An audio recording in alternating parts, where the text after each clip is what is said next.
Stanley scrambles out of the pocket, squares his shoulders, delivers deep down the field, and caught inside the 20. TJ Hockenson. Hey everyone, my name is Dylan, or at TKTom2018 on Twitter, and I'm back here with another player breakdown, this time for Dynasty Nerds. My first one is on N'Keal Harry, but today we're going to be talking about the one, the only, the Hockness monster. Let's get it. TJ Hockenson is a rookie tight end for the Detroit Lions. He started off slow with a little over 300 yards in his first year of college production, but ended up with 46 catches for 717 yards and 7 touchdowns in his final year at Iowa. Elite production for the sophomore, as he would end up winning the John Mackey Award and being the first sophomore to do so since Dallas Clark. Hockenson is one of the best tight ends I've ever scouted out of college. He checks every box on film and has the data on his side. I think he's a generational talent and a must-buy for every dynasty squad out there. I don't care if you're undefeated or stuck in a hard rebuild, Hockenson is that good. He's unbelievably safe and with monstrous upside.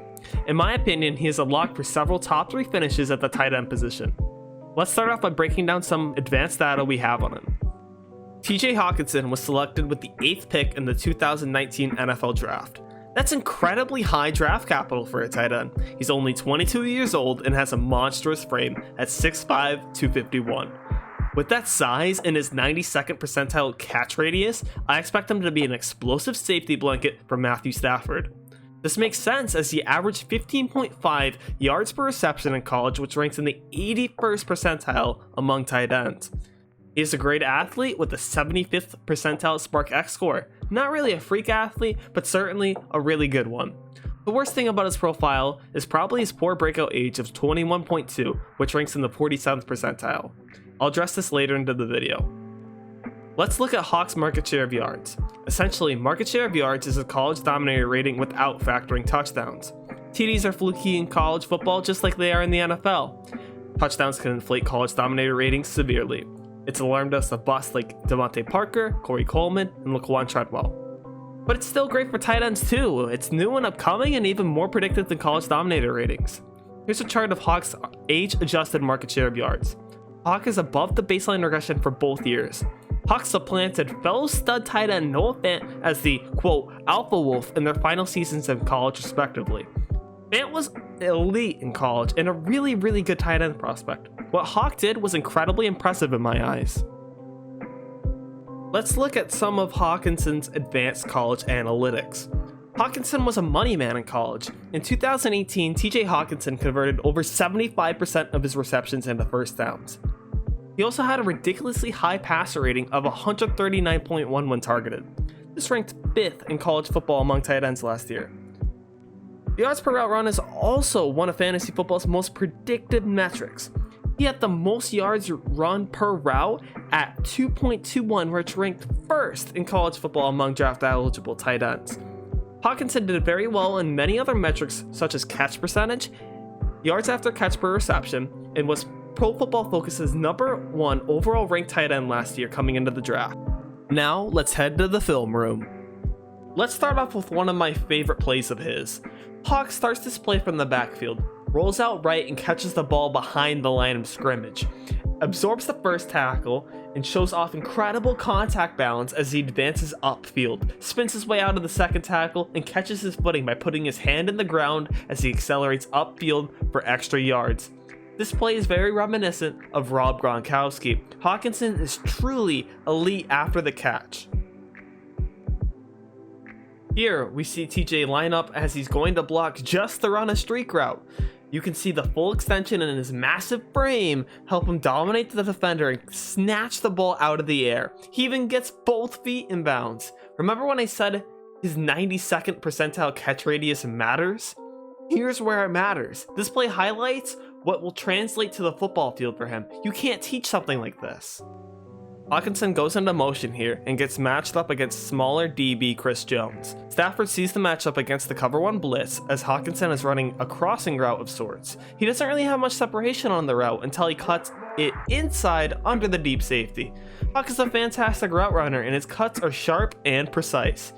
Routes like these are dependent on how quickly the route runner can cut. If he takes too much time, the route may not be open. However, the cut is just perfect here as this grants him some solid separation. My favorite part of the play is how he adjusts to the slightly inaccurate pass and catches the football. This catch gets me very excited as being reliable and making tough grabs, such as what you just saw, creates a foundation between Stafford and Hockenson. It's quite the catch and something we should really get excited about. Hockenson can also be a very versatile player. He can line up in several spots all over the field and succeed at a high level. Look at this break route he runs as he's lined up on the left out wide. Watch him as he leans on the defensive back at the stem of the route. He cuts inside horizontally and creates separation. Once again, we see some awesome yards after the catch. Hawk leaning on the defender before breaking inside is really creative in my opinion. He sacrifices separation in the present moment so he can create an even bigger throwing window once he cuts. Just to back up my claim with even more data, let's look at Hawk's route chart from week 1. This chart is provided by Next Gen Stats. He lines up mostly on the right side of the formation as a tight end, but he also had 3 routes lined up out wide. He caught passes and has a decent yak on 2 out of those 3 routes as well. This route chart just shows how versatile Hawk can be in the NFL. Since we're already halfway through the NFL season already, wow by the way, let's take a look to see how Hockenson is doing so far this year. Hockenson has a 69% snap share, nice, and a 40% slot snap share. It's safe to say he's already the #1 tight end in Detroit. Hawk has been getting heavy red zone usage as well. He has 4 end zone targets, which is 24% of Detroit's total end zone targets. In addition, he's tied 4th in red zone targets among tight ends with 7 red zone targets. Solid, but not spectacular. The only metric I could find that he's already elite at is how much cushion he's getting at the moment. Teams are respecting his presence as a vertical threat as he is currently getting the most cushion in the NFL among tight ends at 4.08 yards of cushion on each route he runs. As for his yards per route run in the NFL, he ranks 26th among tight ends at 1.67 yards per route run. This is one area I think he needs to improve on before he becomes an elite fantasy tight end. Air yards is an incredibly sticky statistic as well that tends to be consistent game to game as well as year to year even. Hockenson has 237 air yards on the year, which ranks 16th in the NFL among tight ends and is 12% of Detroit's total air yards on the year. Once again, we are seeing a trend of very mediocre predictive analytics, but I'm not too worried. Remember, tight ends take time to develop in the NFL. This also makes sense looking at how he's being used in Detroit. Let's take a look at Dwayne McFarland's utilization report. This can give us an inside look at how the Lions are deploying TJ Hockenson. The main thing I wanted to take a look at is how many routes he's running. Hawk is running routes on 58% of Matthew Stafford's dropbacks on the season. This is the 14th highest rate among tight ends. He started off hot on week 1 and has cooled off ever since, to be honest. However, after his bye week, it has started to slowly creep back up. His season average is even lower than Bucs tight end OJ Howard, who's at 64%. This is a bit alarming as he could be stuck in what I like to call, quote, blocking prison. Hockenson is being asked to block during passing plays at an even higher rate than OJ Howard, and we all know OJ Howard hasn't been able to produce because he's not running enough routes, and this could be a problem for Hawk as well. For context, elite fantasy tight ends such as Kelsey, Kittle, Ertz, maybe even Hooper at this point, are normally hitting roughly 80% or higher of routes run per dropback. I always like to do player comparisons, and I think I have a really unique one for Hockenson. He shows me shades of Travis Kelce as a receiver and Mercedes Lewis as a blocker. Rob Gronkowski is a typical player comparison I see for Hockenson, but I think they kind of play it a bit differently. I always thought that Rob Gronkowski played with a lot of power as a receiver, stiff arms, just true strength, and Hockenson doesn't have as much strength as Gronk has. I see Kelce kind of like Hockenson when they're out there catching passes. Mercedes Lewis is kind of a weird comp to say as a blocker, but they're both solid, athletic, and they tend to be really aggressive when blocking. I think it's unique and kind of a mold of the two of them. Lewis and Kelce are very different players, but I really like that, and plus it's unique, so I'm gonna go with it. So what's his trade value? Some of you may decide to wait on buying Hockenson, but I urge you to do it soon. Drew Osenchuk tweeted out this table that shows tight ends can produce solid fantasy production as soon as year number 2. If you wait, he may not become as cheap as you're banking on.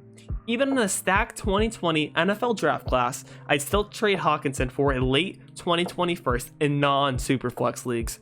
I prefer it to be the 108 or later because I already have Taylor, Swift, Judy, Lamb, Akers, Higgins, and ETN ranked higher. Dobbins and Chuba Hubbard are definitely in that conversation as well. The only tight ends I currently have ranked higher than Hockenson, though, are Kittle, Kelsey, Ingram, and Hooper. I hope this helps you in your future trade negotiations.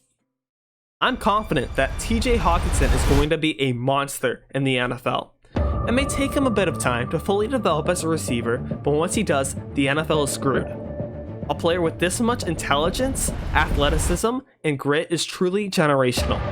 Tight end is honestly a wasteland, and Hockenson gives you a massive advantage at the position for years to come. He's too damn good at everything to pass up on. Terrific blocker, good athleticism, explosive after the catch, massive red zone threat, and he does all the little things right. Buy TJ Hockenson now and watch him become a generational tight end for years to come.